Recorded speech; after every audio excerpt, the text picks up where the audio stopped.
Hello, my dear students. I am Fatma Jafri, and you are watching my channel Chemistry with Fatima. Today, we are going to study about why do atoms react with each other. देखें, every substance, every matter in this universe tends to gain stability. अब atoms जो हैं वो भी एक universe का part है, ठीक है. जितने भी नॉन लिविंग थिंग्स हैं they all are made up of atoms and all the living things are made up of cells, right. अब एटम्स जो हैं आपने ये देखा होगा पीरियोडिक टेबल के अंदर कि जितने भी एलिमेंट्स हैं वो अल्कली मेटल्स से स्टार्ट हो रहे हैं. लेफ्ट साइड पे कौन से एलिमेंट्स होते हैं? अल्कली मेटल्स होते हैं, राइट. और राइट साइड पे पीरियोडिक टेबल की क्या है? नोबल गैसेस हैं, राइट. तो आपने ये देखा होगा कि जितने भी अल्कली मेटल्स हैं वो हाइड्रोजन सबसे पहले एलिमेंट है यहाँ पे, और नोबल गैसेस में जो फर्स्ट एलिमेंट है यहाँ पे हीलियम आ रहा है. इसी तरह से हाइड्रोजन के बाद यहाँ पे लिथियम है, और फिर सेकंड जो पीरियड है उसके अंदर लिथियम के बाद बेरिलियम है. यहाँ पे हीलियम के बाद नियोन है, और फिर उसके बाद एर्गोन है, राइट. हाइड्रोजन, लिथियम, और फिर उसके बाद यहाँ पे सोडियम है, और यहाँ पे मैग्नीशियम है. तो ये फर्स्ट पीरियड है, ये सेकंड पीरियड है, और ये थर्ड पीरियड है. और अगर हम ग्रुप्स की बात करें तो ये फर्स्ट ग्रुप है, ये सेकंड है, और ये लास्ट 8th ग्रुप है. तो जीएन लेविस था 1916 के अंदर. उसने 1916 में लेविस एक साइंटिस्ट था जिसने ये कॉन्सेप्ट दिया, और उसने ये डिस्कवर किया कि why do atoms react with each other and why do atoms participate in the chemical reactions.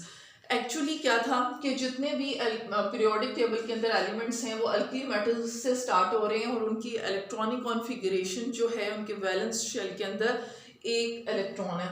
और जितने भी एलिमेंट्स जो नोबल गैसेस के ऊपर आके ख़त्म हो रहे हैं, जितनी भी नोबल गैसेस हैं उनकी जो वैलेंस शेल कहते हैं लास्ट शेल, उसके अंदर जो नंबर ऑफ इलेक्ट्रॉन्स हैं वो 8 इलेक्ट्रॉन्स हैं. फॉर एग्जांपल लाइक हीलियम है, तो हीलियम की इलेक्ट्रॉनिक कॉन्फ़िगरेशन है 1s2.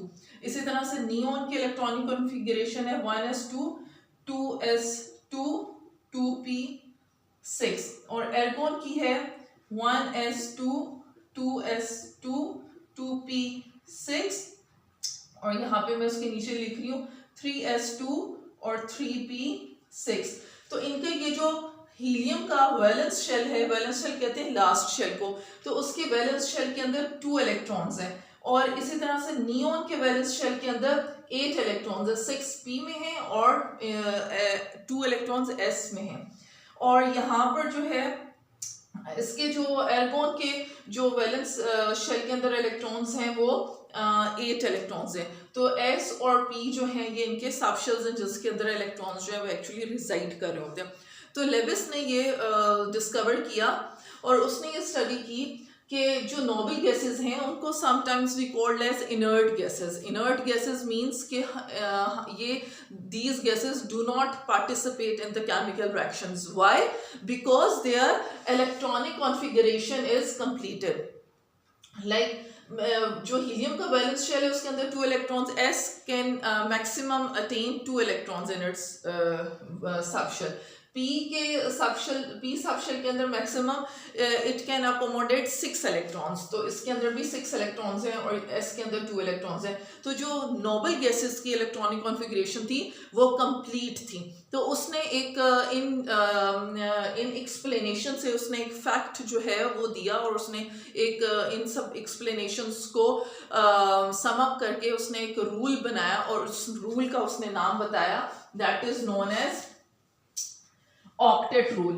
ऑक्टेट रूल मींस उसने एक रूल दिया जिसे हम लोग कहते हैं ऑक्टेट रूल, और ऑक्टेट मींस हैविंग 8, ठीक है. और एटम्स के अंदर क्या चीज हो सकती है? 8 इलेक्ट्रॉन्स हो सकते हैं उनके वैलेंस शेल के अंदर.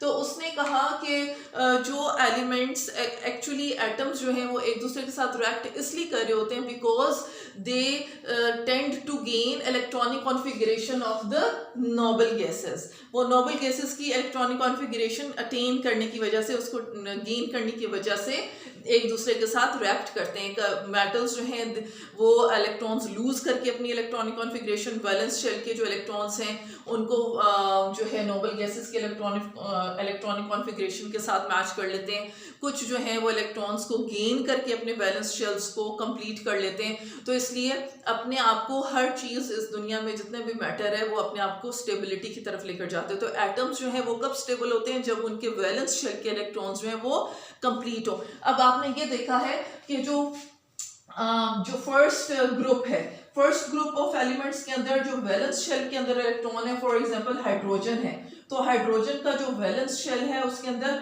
सिंगल एक इलेक्ट्रॉन है, राइट। अब इसको अपनी इलेक्ट्रॉनिक कॉन्फ़िगरेशन नोबल गैसेस के इलेक्ट्रॉनिक कॉन्फ़िगरेशन के साथ मैच करने के लिए, वो अटेन करने के लिए इसको अपना एक इलेक्ट्रॉन एस ऑर्बिटल के अंदर या तो इलेक्ट्रॉन को गेन करना पड़ेगा या फिर ये अपना इलेक्ट्रॉन क्या कर देगा, लूज कर देगा।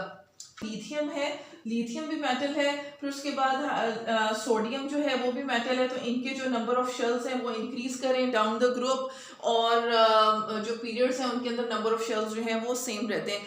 अब लेविस ने कुछ एलिमेंट्स के अंदर ये नोटिस किया कि कुछ एलिमेंट्स जो है वो ऑक्टेट रूल को फॉलो करते हैं अपनी आप को स्टेबल करने के लिए, और कुछ एलिमेंट्स जो हैं वो डुप्लेट रूल जो है उसको फॉलो करते हैं। डुप्लेट रूल क्या है, having two electrons in their valence shell, like for example helium जो है, हीलियम के वैलेंस शेल के अंदर 2 इलेक्ट्रॉन्स हैं। तो हाइड्रोजन जो है और लिथियम है, इसी तरह से बेरिलियम है, इनके एटॉमिक नंबर्स जो हैं, इसका 3 है एटॉमिक नंबर, इसका जो एटॉमिक नंबर है वो 4 है। तो ये कुछ एलिमेंट्स ऐसे थे पीरियोडिक टेबल के अंदर जस्ट लाइक हाइड्रोजन, लिथियम और बेरिलियम, जो इलेक्ट्रॉनिक कॉन्फ़िगरेशन जो है वो डुप्लेट रूल के अकॉर्डिंग अपनी फुलफिल कर सकते थे और नोबल गैसेस की इलेक्ट्रॉनिक कॉन्फ़िगरेशन को अटेन कर सकते थे। जस्ट लाइक हीलियम, हीलियम के जो वैलेंस शेल है उसके अंदर 2 इलेक्ट्रॉन्स है, मींस कि उसका जो वैलेंस शेल है वो कंप्लीट है। तो इसी तरह से लिथियम जो है अगर अपना एक वैलेंस शेल के अंदर से इलेक्ट्रॉन को रिमूव कर देगा, चूंकि वो मेटल्स हैं और all the metals they always they have the tendency to lose their electrons, वो अपने आप को स्टेबल करने के लिए, अपने वैलेंस शेल को कंप्लीट करने के लिए लिथियम और बेरिलियम क्या करेंगे, ये अपने अंदर से 2 इलेक्ट्रॉन्स जो है वो रिमूव कर देंगे। फॉर एग्जांपल जो बेरिलियम है, बेरिलियम की इलेक्ट्रॉनिक कॉन्फ़िगरेशन जो है वो 1s2 और 2s2 है, राइट। अब 2 इलेक्ट्रॉन्स इसके फर्स्ट शेल के अंदर है जो इनर शेल है, और जो वैलेंस शेल है उसके अंदर उसके पास 2 इलेक्ट्रॉन्स है, राइट। अब एक्चुअली जो सेकंड शेल होता है उसके 2 सब शेल्स होते हैं। फर्स्ट शेल का एक ही सब शेल होता है, दैट इज एस, और जो सेकंड शेल है उसके हमेशा 2 सब शेल्स होते हैं, that is 2s and 2p। अब ये जो इसका 2p है सब शेल, ये एम्प्टी है, यहाँ पे 0 इलेक्ट्रॉन्स है। तो अब ये क्या करेगा, ये बजाय के 6 इलेक्ट्रॉन्स और गेन करे, तो चूंकि ये मेटल है तो ये क्या करेगा, ये इस अपने 2 इलेक्ट्रॉन्स जो हैं वो इजीली उसको लूज कर देगा। जब ये इलेक्ट्रॉन्स अपने लूज कर देगा तो फिर इसकी इलेक्ट्रॉनिक कॉन्फ़िगरेशन जो है वो क्या रह जाएगी, ये 2s2 और 2p ये खत्म हो जाएंगे सेकंड शेल, तो ये वैलेंस शेल जो है वो फर्स्ट शेल बन जाएगा 1s2। अब इसकी इलेक्ट्रॉनिक कॉन्फ़िगरेशन जो है वो हीलियम की इलेक्ट्रॉनिक कॉन्फ़िगरेशन के साथ मैच हो रही है। तो इस तरह से एटम्स जो हैं वो एक दूसरे के साथ रिएक्ट करते हैं केमिकल रिएक्शंस के अंदर।